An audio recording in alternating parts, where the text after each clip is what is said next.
논어 1편 하기편에서 설교 제목을 한번 잡아보았습니다. 하기편에 이런 구절이 나옵니다.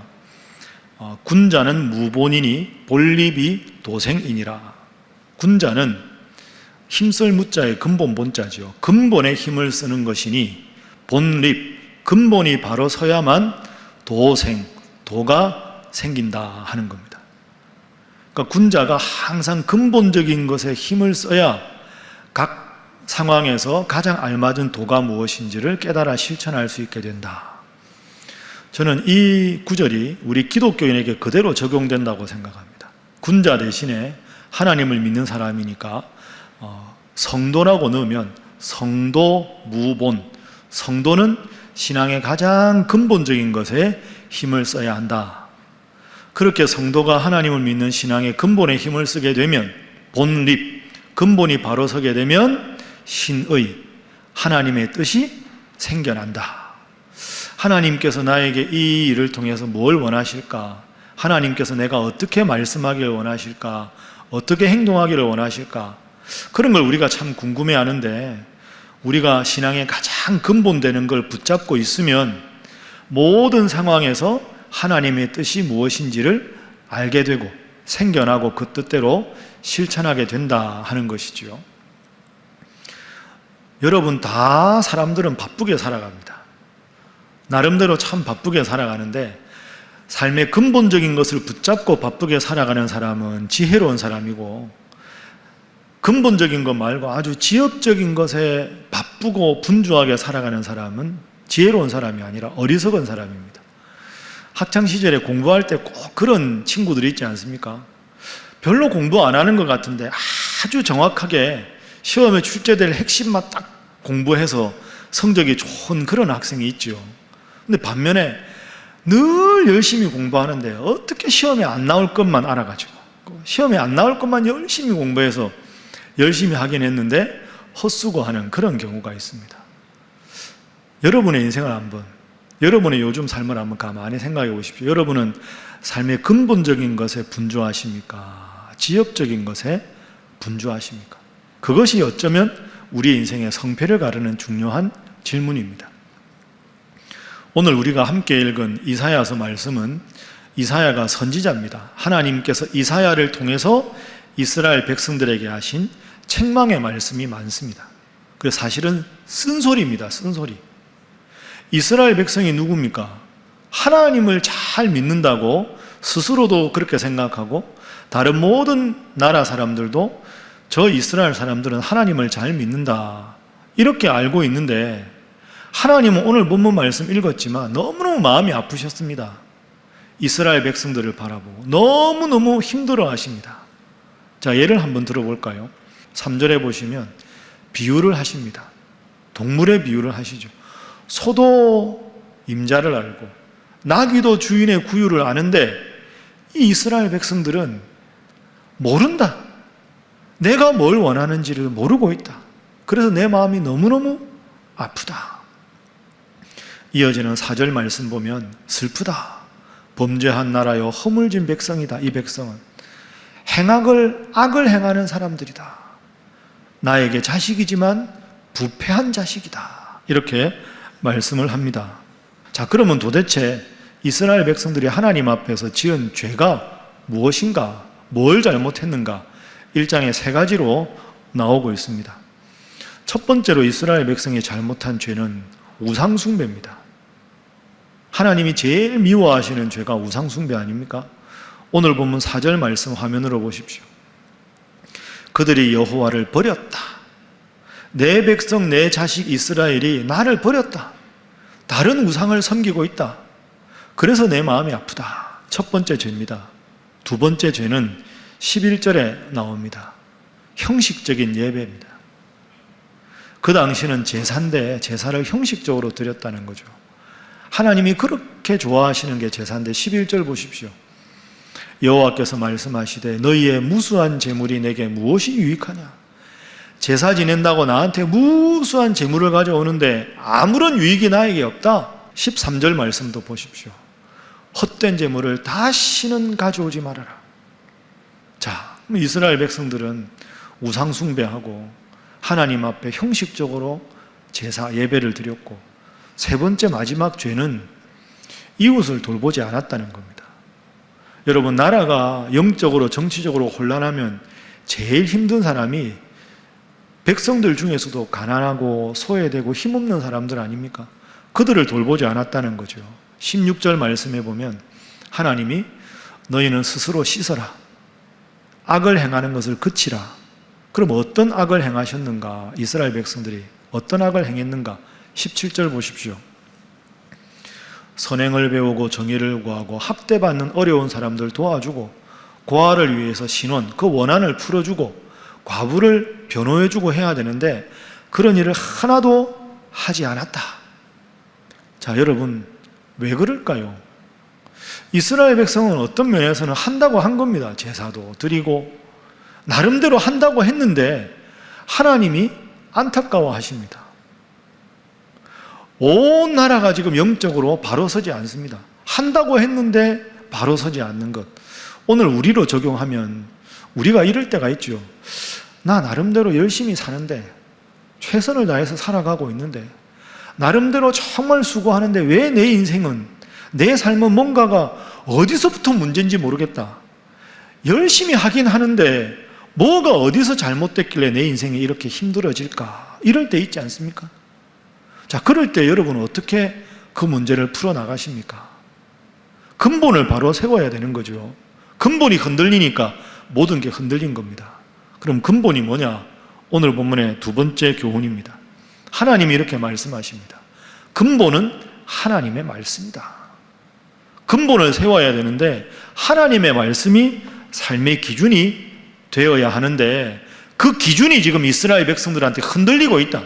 기준이 흔들리니까 우상 숭배하고 형식적으로 제사 드리고 이웃을 돌보지 않은 온 나라가 혼란한 지경에 이르렀다.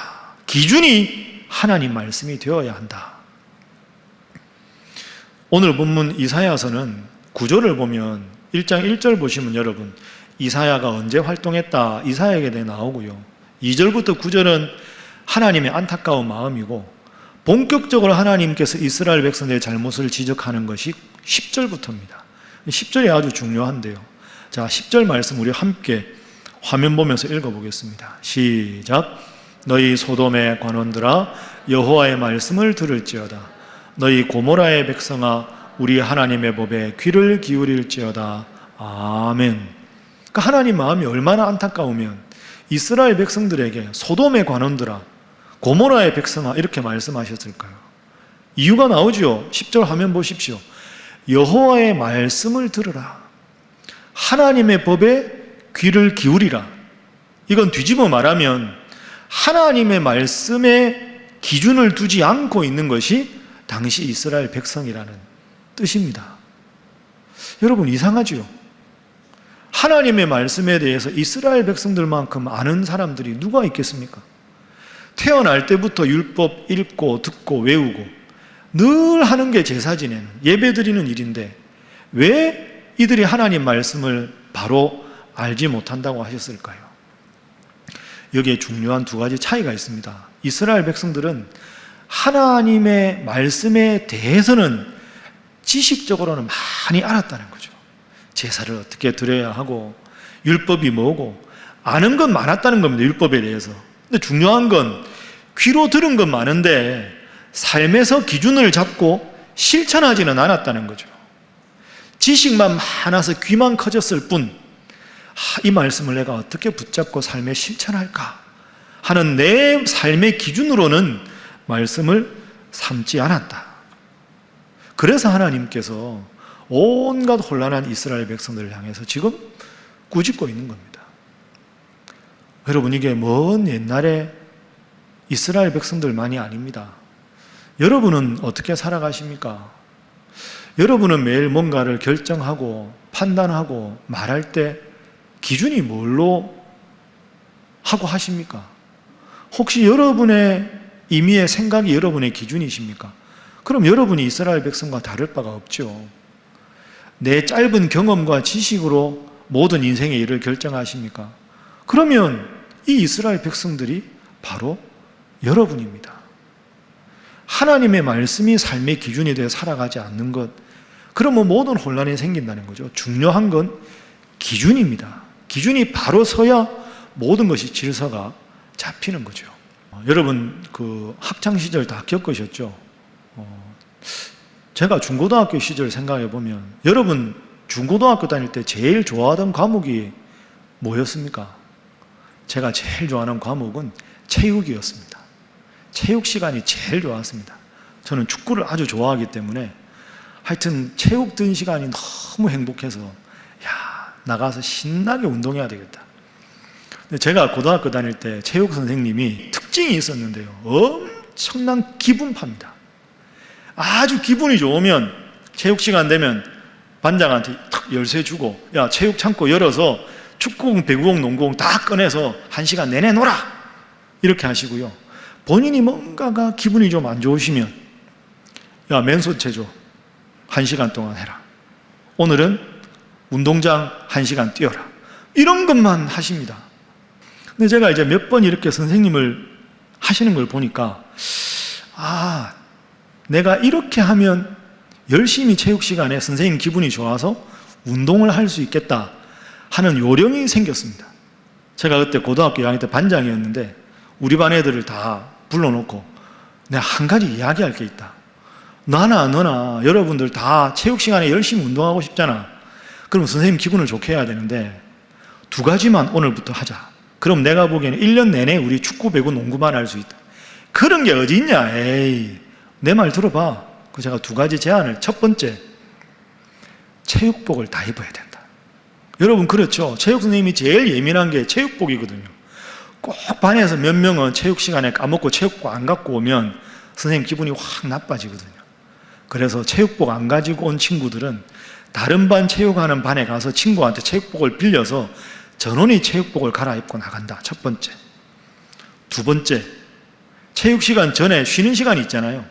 그 쉬는 시간은 쉬지 말고 그 전 수업 끝나자마자 모두가 체육복으로 빨리 갈아입고 쉬는 시간 쉬지 말고 전부 운동장으로 나가서 쉬는 시간에 준비 운동을 한다. 이 2가지였습니다. 그럼 준비 운동이 뭡니까? 그때 당시에 이제 다 나가서 국민체조 하죠. 국민체조하고 운동장 3바퀴 돕니다. 구호하면서. 그렇게 하고 이제 체육시간 시작하는 종이 딱 치면 운동장 3바퀴 돌고 정렬하는 사이에 선생님이 나오시는 겁니다. 그럼 선생님 나오시면서 얼마나 기분이 좋겠어요. 딱 보니까 체육복 다 입었지. 안 시켰는데도 준비 운동 열심히 하고 있지. 구호도 붙이죠. 하나, 둘, 셋, 넷. 하나, 둘, 셋, 넷. 하나, 둘, 셋, 넷. 이걸 교무실에 나오면서 내내 들으셨잖아요. 야, 이 반 훌륭한 반이다. 아주 기분 좋게 탁 나오시는 거죠. 그러면 이제 그때 양팔 간격으로 딱 서서 선생님 나오시면 그 인원 보고 하는 거죠. 2학년 7반 인원 보고 총원 몇 명, 현재 몇 명, 사고 몇 명, 사고령 몇 명 이상. 그러면 이제 선생님한테 보고하고 선생님 기분이 딱 좋으니까 야, 몇 반이냐? 2학년 7반입니다. 운동해라. 그러면 이제 열쇠를 주십니다. 그러니까 저희는 거의 1년 내내 구보나 이런 거 안 하고 주로 운동만 했습니다. 아주 행복하게 그 1년을 잘 보냈습니다. 근데 이게 소문이 날 거 아닙니까? 다른 반에 2학년 7반 이상하다. 저 반은 맨날 축구하고 농구하고 배구한다. 왜 그러지? 다른 반이 이상하죠, 보기에. 근데 여기에 중요한 노하우가 하나 있습니다. 그 노하우가 뭐냐? 말씀드린 대로 쉬는 시간에 준비 운동을 다 하는 겁니다.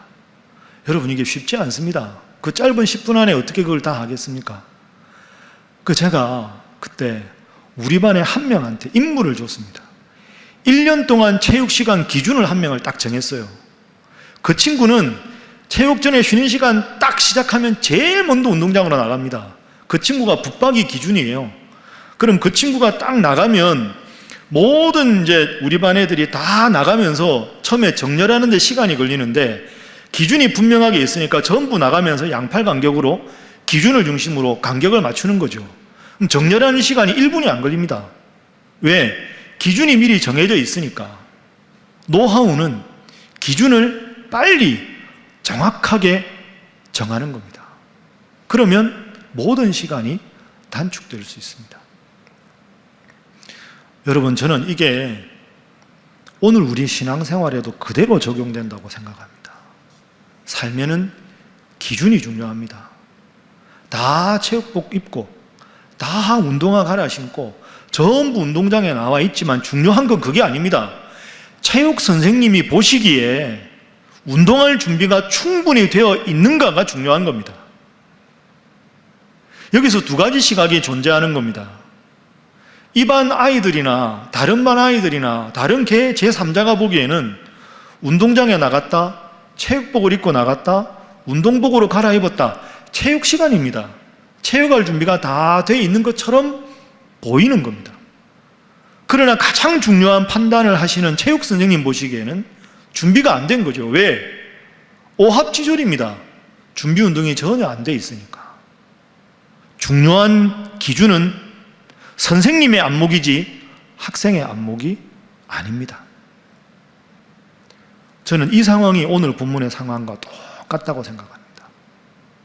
태어날 때부터 하나님 믿는 나라의 백성으로 태어나고 어릴 적부터 제사 지내고 할례 지내고 그리고 유월절, 초막절, 장막절마다 절기마다 하나님께 예배를 드리고 제사를 지냈는데 정작 그 제사를 받으시는 하나님 보시기에는 마음의 기준이 하나님께로 떠났다는 거죠. 하나님께로부터 형식만 남아있는 제사, 껍데기만 남아있는 제사, 하나님께서는 받기 힘드시다는 거죠.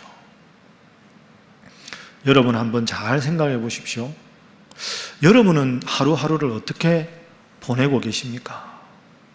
오늘 내가 해야 될 일을 딱 놓고 아침에 기도할 때 제일 먼저 하나님 앞에 기도하십니까? 하나님, 제가 오늘 이 일을 하려고 하는데 이 일이 하나님의 뜻입니까? 하고 물으십니까? 오늘 새벽에 말씀과 함께해서 이 말씀을 붙잡고 기도하는데 이 말씀 붙잡고 내가 어떤 마음의 결단을 해야 이 말씀대로 살 수 있을까? 그렇게 생각하십니까? 내가 생각하는 것, 내가 말하는 것, 내가 행동하는 모든 기준이 하나님이십니까? 말씀이십니까?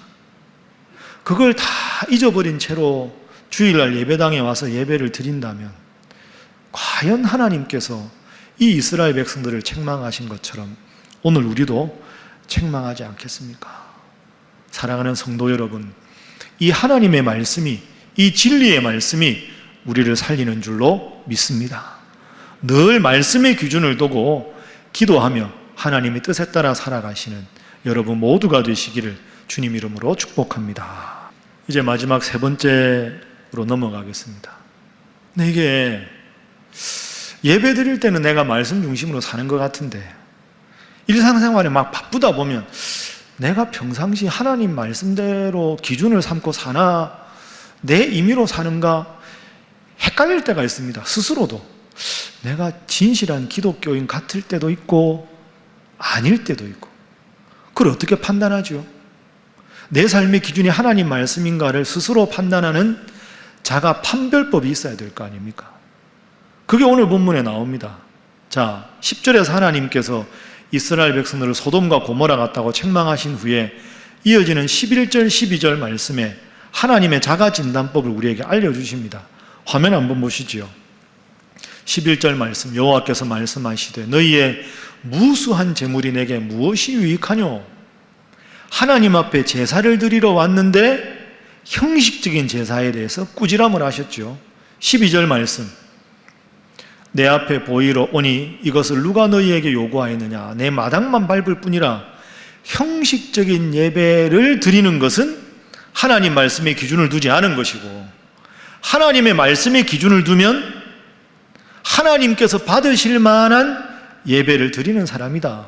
예배가 하나님 말씀 중심의 삶을 판단하는 시금석이다. 이게 하나님의 말씀입니다. 여러분 오늘 이렇게 예배당에 예배드리러 오셨습니다. 참 훌륭하십니다. 예배당에 이렇게 예배드리러 오려면 요즘에 인원이 제한되기 때문에 일찍 오셔야 하지요. 참 여러분들 훌륭한 신앙을 가지고 계신 분들입니다. 그런데 내가 정말로 하나님 앞에 올바르게 바르게 예배를 드리고 있는가? 그와 연관해서 한 가지 제가 질문을 여러분께 드릴 테니까 여러분 한번 대답해 보십시오. 제가 지금 여기서 설교하고 있습니다. 여기를 강대상이라고, 강단. 여러분이 앉아있는 쪽을 아래 위층을 회중석이라고 합니다. 이걸 비유해서 극장이라고, 공연장이라고 한번 생각해 보십시오. 공연장이다 생각하면 여러분, 어디가 무대고 어디가 관객일까요? 우리 교회 무대가 어디입니까? 무대가 강대상이 무대, 여러분은 관객, 이렇게 생각하시죠? 근데 그게 공연장이면 맞지만 예배당에서는 그렇지 않습니다. 이걸 잘 생각하십시오. 흔히 예배당을 공연장으로 비유해서 무대가 강대상이다 이렇게 생각하면 관객인 여러분들은 자꾸 평가를 하려고 합니다.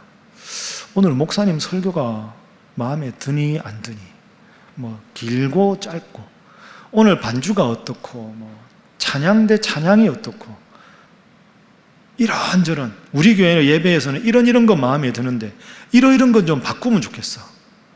자꾸 예배의 평가자가 여러분이 되기 쉽습니다. 여러분, 그거 아닙니다. 교만한 거죠. 여러분은 예배 관객이 아닙니다. 제가 무대에서 공연하고 여러분이 관객으로 무대를 바라보는 게 아닙니다. 예배를 받는 유일한 대상은 하나님 한 분밖에 없습니다. 굳이 말하자면 예배의 관객은 한 분입니다. 하나님. 여러분이 관객이 아닙니다. 그러면 설교자인 저는 최선을 다해서 말씀을 준비하고 첫 설교처럼, 제 인생의 마지막 설교인 것처럼 간절하게 기도하고 겸손하게 말씀을 전해야 되는 게 제 역할이고, 반주자도 지휘자도 기도자도 인도자도 여러분들도 여러분의 속마음이 하나님께 향해서 하나님이 여러분의 예배드리는 모습을 보면서, 그래, 바로 그것이다, 너의 그 마음을 내가 기쁘게 본다, 그래서 한 분 관객이신 하나님께 영광을 돌리는 게 그게 예배입니다. 여러분들은 관객이 아닙니다. 우리 모두가 한 분 하나님께 영광을 돌리는 예배자로 서야 합니다. 그래서 여러분 깊이 생각하십시오. 경계하셔야 합니다. 때로 예배 드리다가 핸드폰을 보거나, 때로는 예배 복장을 그냥 하나님 앞에 반듯하지 않게 하고 오거나, 아니면 예배 시간에 딴 생각을 하거나, 가정에서 부득이하게 예배 드릴 때 온라인 예배라고 해서 예배 시간에 자리를 뜨거나 다른 일을 하거나, 그거 다 잘못된 겁니다. 왜? 하나님께서 우리의 마음을 보고 계시기 때문입니다.